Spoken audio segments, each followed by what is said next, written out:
inspiring others to share their stories and to get involved in the movement. Because here's the reality is that, was just a piece of it. I mean, you look at history, many things paralleled, and it was just another one of those things. So if you look at history, it's going to happen again.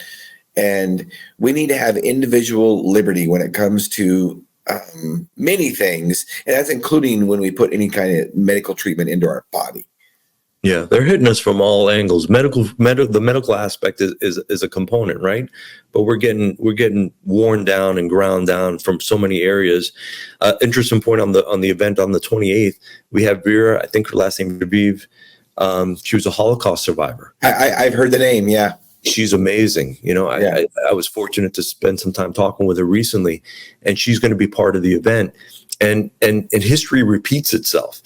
And she ties in all the things that have happened, and the countermeasures and the attitudes that has solidified and normalized as leading up to what happened in her life experience.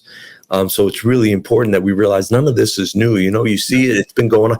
Fauci, during the AIDS, he did the same thing during the AIDS with the ACT drugs into the gay community.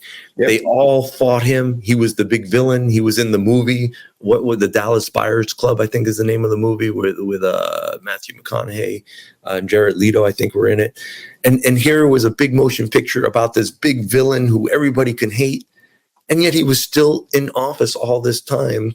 And then he shows up as the hero. I mean, it just shows what a short attention span. So a lot of this stuff they're doing in the media is just meant to distract us so that we can't connect the dots that are just right in our face. Right.